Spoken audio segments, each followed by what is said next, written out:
Good morning, Alex and friends. I'm Grace. Today is Tuesday, July 28th, 2026, and you're listening to Alex's News.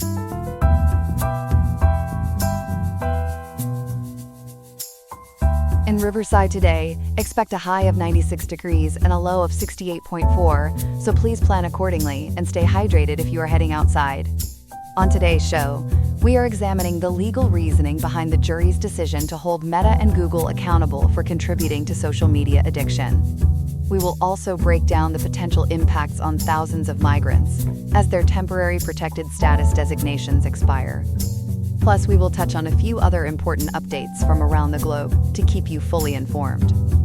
All of this and more is on the way in this episode of Alex's News. Stay tuned.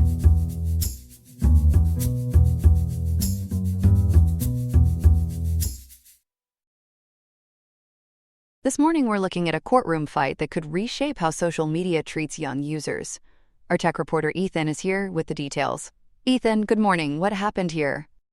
Good morning, Grace. So back on March 25, 2026, a jury in the Los Angeles County Superior Court delivered a landmark verdict. In a case called KGM versus Meta et al., 12 jurors found Meta, which owns Instagram, and Google, which owns YouTube, liable for negligence. They ruled the company's engineered addictive features that targeted young users. It's the kind of decision that could echo far beyond this one plaintiff. That's a big finding. How much money are we talking about? The jury awarded the plaintiff, Kaylee Glenn Mills, $6 million in damages. Of that, $3 million was punitive, meaning it was meant to punish the companies, not just compensate her. And the jury didn't split the blame evenly. They assigned 70% of the negligence to Meta and 30% to YouTube. So Meta shouldered the larger share of responsibility. Let's talk about the young woman at the center of this. Who is she? Kaylee Glenn Mills is now 20 years old. According to the Hanky Aura, she started using YouTube at age 6 and Instagram at age 9. By her teenage years, she was immersed in social media for up to 16 hours a day. She'd hide her phone at school, then burrow under her sheets at home to keep scrolling. And to chase visibility and likes, she created about 20 different accounts on each platform. 16 hours a day is staggering. What did that do to her? She testified to a devastating decline in her mental health. She battled depression, ADHD, social anxiety disorder, and body dysmorphia. She described the pressure to meet beauty standards, saying she'd spend 4 hours preparing herself every morning. She leaned heavily on Instagram's beauty filters to change how she looked, and that cycle worsened her body dysmorphia. It's a hard story to hear. I understand her lawyers used something dramatic in the courtroom. What was it? They did. To show the sheer scale of the obsession, her legal team unrolled a 15-meter-long banner in the courtroom. It was covered with the thousands of filtered selfies she had posted since childhood. It was a powerful visual, turning years of private struggle into something the jury could physically see stretched across the room. Those kinds of moments can stick with jurors. Now, tech companies usually have strong legal shields. How did her team get around that? That's the clever part. U.S. Attorney Yang Soo-sik led a team of 20 lawyers from 12 law firms, and their strategy was to bypass Section 230 of the Communications Decency Act. That law generally protects platforms from being sued over content that users post. So instead of suing over the content, they targeted the architecture and the design features of the apps themselves. They argued the design was the problem. And I hear an expert compared these apps to something we'd find in Las Vegas? Exactly. Dr. Anna Lemke, a professor at Stanford University, testified and compared social media to a casino slot machine. She said several features are built to stimulate the brain's dopamine response and drive compulsive use. There's auto-refresh and recommendation algorithms delivering unpredictable, tailored content. There's infinite scroll, which never lets you reach an end. Autoplay turns passive watching into constant consumption, and endless notifications pull people back in even after they try to quit. Those all sound like features we use every day. What did the internal company documents show? This is where it got damaging for the defense. One Google document revealed a goal of reaching 1 billion daily viewing hours by 2016. A Meta document laid out a plan to boost engagement time by 12% and push revenue to $25 billion. And another meta-document explicitly noted that adolescents and people with emotional vulnerabilities were more susceptible to obsession because of social comparison. So the plaintiffs argued the companies knew who was most at risk. Did anyone from inside these companies back that up? Yes, and this was striking. Arturo Bejar, a former Facebook product leader, testified that he had warned executives, including Mark Zuckerberg, about harm to minors, but he got no response. He also said the word addiction was essentially taboo inside the company. Employees had to use the phrase problematic use instead. That testimony painted a picture of leaders who understood the risks, but avoided even naming them. How did Meta and Google defend themselves against all of that? They denied any intent to stimulate addiction. Both companies argued they simply provided, in their words, valuable content, and they tried to attribute Glenn Mills' mental health struggles to her personal circumstances, pointing to her parents, divorce, and to school bullying. So their strategy was to separate her pain from their platforms and place the cause elsewhere. Did any of their own witnesses raise eyebrows? One really did. YouTube's vice president of engineering, Christos Goudreau, asserted the platform was harmless. In fact, he claimed it was, quote, very good, end quote, that his own children used YouTube for 5 to 6 hours a day. For jurors who just heard about a young woman consumed by these apps, that comment likely landed very differently than he intended. It's the sort of testimony that can undercut a whole defense. This verdict clearly got attention overseas, too. What are world leaders saying? According to the Hankyoreh, Korean President Lee Jae-myung cited the case directly. He argued that user addiction isn't an accident. It's the result of deliberate design and algorithms that, in his view, border on manipulation. So this isn't just an American courtroom story anymore. It's fueling a broader international conversation about who's responsible when technology is built to be irresistible. And this case isn't the only one, is it? Not at all. AOL, reporting via the BBC, notes that the Los Angeles Superior Court is overseeing hundreds of similar lawsuits. The next so-called bellwether trial is scheduled for October 2026, so just a couple of months from now. A bellwether case helps signal how future cases might go, so both sides are watching it closely. Some of these suits are moving forward, while others are quietly settling. Can you give us an example of one that settled? Sure. There's a Florida teenager known as RKC who recently dropped his case against Meta after settling with TikTok, Snapchat, and YouTube.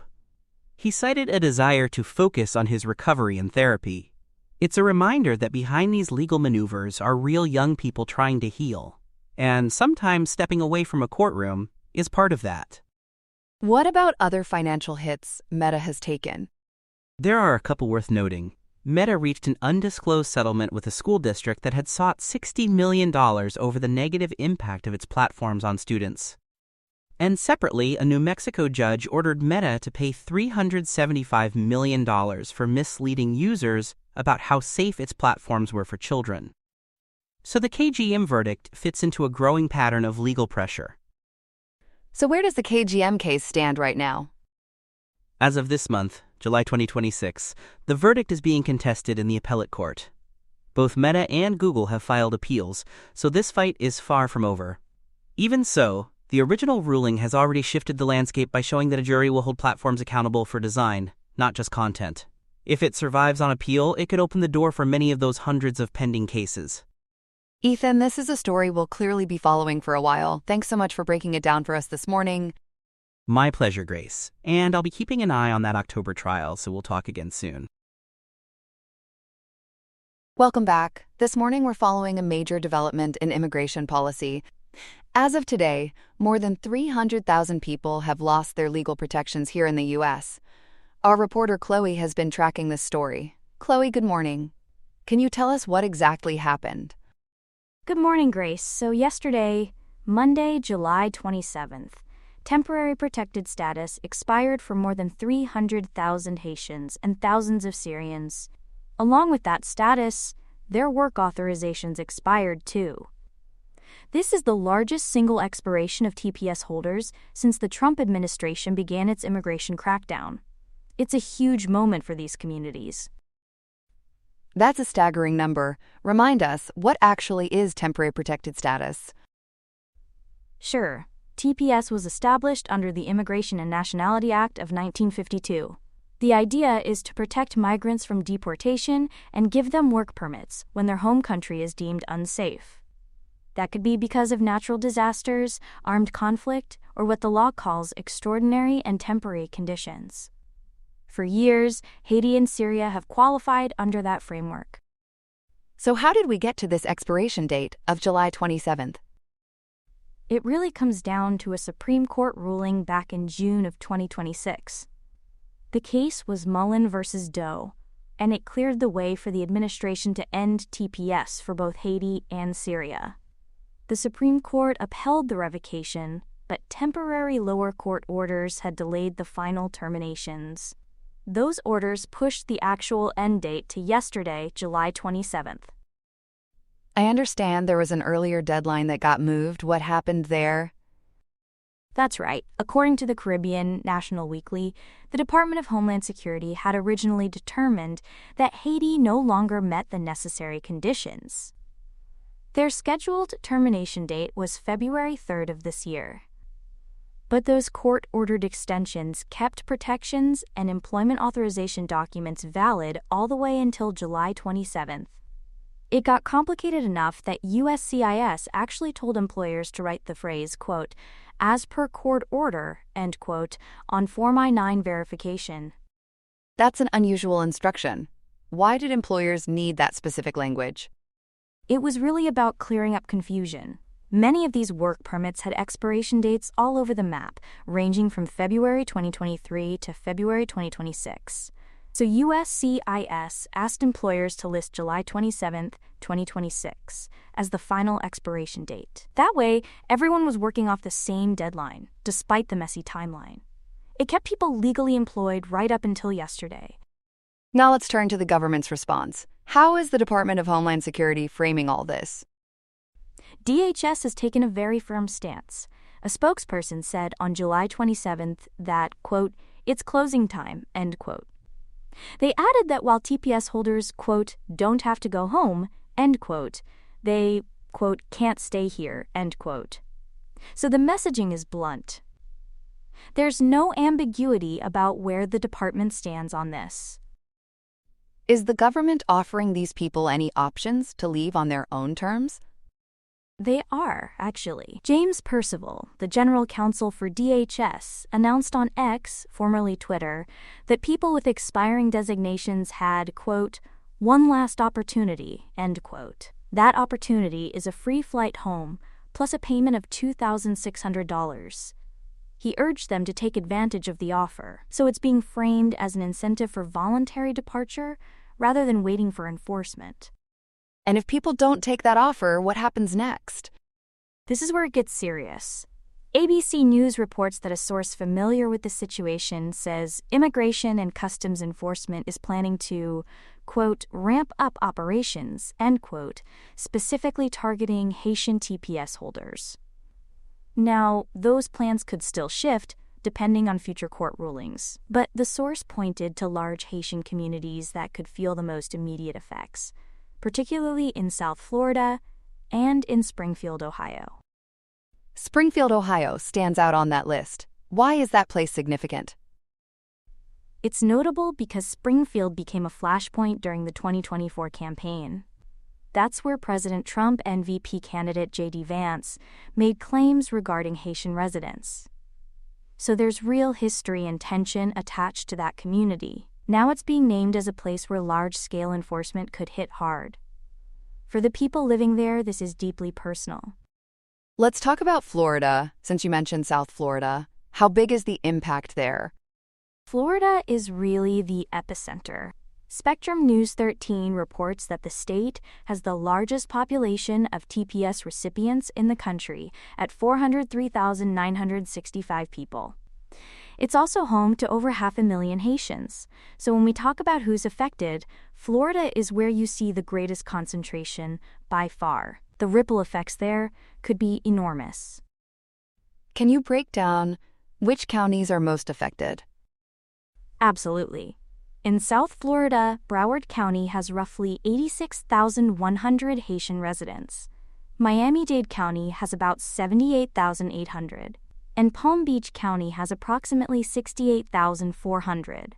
So you're talking about hundreds of thousands of people concentrated in just those 3 counties. These are established communities, not transient populations. How are community leaders responding to all of this? There's deep concern about the humanitarian toll. Natasha Wiley of the Haitian American Art Network says fear of ICE is now keeping community members from attending events or even Zoom sessions. Many of them worry their personal information has been leaked. Her organization is actually transitioning into a mutual aid hub to support people who are unemployed or hiding because of that fear. That fear sounds like it's reshaping daily life. What does that mean for families day to day? It really is reshaping everything. When people are afraid to show up online, let alone in person, you see communities go quiet and isolated. Wiley's group is stepping in to fill that gap with basic support. Keep in mind, many of these families have deep roots here. So this isn't just about legal status. It's about people withdrawing from the communities they helped build. On that point, how long have most of these TPS holders actually lived in the U.S.? According to immigration attorney Elaine Rivas, who spoke with Spectrum News 13, many have lived here for 5 to 15 years. They've assimilated, they've raised children here, and many have lost contact with family back in their home countries. So for them, returning isn't really going home, it's starting over in a place they barely know anymore. That's the human reality behind these numbers. Do these individuals have any legal paths left to stay? Some might, but it's an uphill climb. Rivas says a few may try to seek other forms of legal relief, like basic asylum, family-based petitions, or cancellation of removal. But he warns that all of those options are significantly harder to obtain than TPS was. So while the door isn't completely closed, it's much narrower now. Many people simply won't qualify. And advocates argue that Haiti itself remains dangerous, right? That's the core of their argument. Advocates point to ongoing gang violence and political turmoil in Haiti, saying it makes returning genuinely unsafe. That's exactly the kind of condition TPS was designed to address in the first place. So they see this expiration as sending people back into danger. It's why the debate over conditions on the ground remains so heated. So where does this leave things as of today? As of today, July 28th, the community is continuing to call for the redesignation of TPS for Haitian, Syrian, and Venezuelan nationals. They're hoping either the courts or the administration might reverse course. But for now, the protections have expired and enforcement plans are moving forward. So these families are living in real uncertainty, waiting to see what happens next. Really important reporting on a story affecting so many people. Chloe, thank you for walking us through it. Thank you, Grace. We'll keep following it closely. Here are some other headlines. Turning to the White House, where the guest list is looking quite crowded.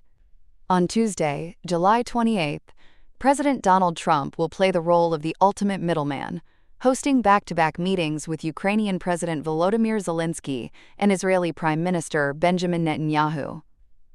President Zelensky is stepping up to the plate first, hoping to secure a dignified peace and continued American backing for Kyiv. Meanwhile, the U.S. has been shifting gears on how it arms Ukraine, leaning on the PRL program where European nations foot the bill for American weapons, though the U.S. is still keeping a bird's-eye view via intelligence and Starlink satellites. Following that, Prime Minister Netanyahu will have his first face-to-face with Trump since the Iran war broke out. And we expect Tehran to be the main course of that conversation. Speaking of Iran, things are heating up and cooling down all at once. Regional officials say there is significant progress in getting the U.S. and Iran back to the table, with mediators from Qatar and Pakistan trying to resuscitate a collapsed ceasefire. President Trump claims Iran is reaching out because the U.S. has been hitting them hard, though Tehran is playing hard to get and denying any direct talks. Ambassador Mike Waltz says the president is simply giving the talks some space to breathe. Over in the Strait of Hormuz, mediators are working with Oman to keep the shipping lanes flowing smoothly. However, it is not all smooth sailing. While the US and Iran have had a 3-day truce, other sparks are flying. Saudi Arabia has been swatting drones out of the sky from Iran-backed militias in Iraq, targeting oil facilities, while Houthi rebels claimed to have attacked Saudi oil facilities. Jordan also shot down 2 drones on Monday, and a Kurdish-Iranian dissident group in Iraq was targeted by 2 drone strikes. Adding fuel to the fire, a public feud has erupted after Ukraine fired on an Iranian vessel in the Caspian Sea, leaving 1 sailor dead. Back home, General Dan Kane warned that low missile stockpiles could put a damper on military operations, though President Trump insists the supply is in good shape, even if he wants a few more arrows in the quiver. Moving over to France, firefighters are in a race against time as they battle blazes near the Bordeaux wine region. It is a vintage disaster, with 50,000 people evacuated overnight into Sunday. While the situation stabilized and no new evacuations were ordered on July 27th, authorities have put a damper on summer fun by banning holiday camps for children. President Emmanuel Macron has promised to stand by the affected communities to rebuild and repair. In legal news, the Justice Department is asking the Supreme Court to stop blocking an executive order on mail-in voting. The administration wants secure envelopes and tracking barcodes in place by August, threatening to cut off federal funding for states that don't deliver. Finally, a sobering report from the DEA and Pentagon suggests that U.S. boat strikes are missing the mark and have not been effective in slowing down drug smuggling. That's all we have for now. Today's episode was made by Alexander King with Claude Opus 4.8, Gemini Pro 3.1, Gemini Flash 3, and Google Cloud Text-to-Speech. I hope you have a great day. I'll see you tomorrow, Alex.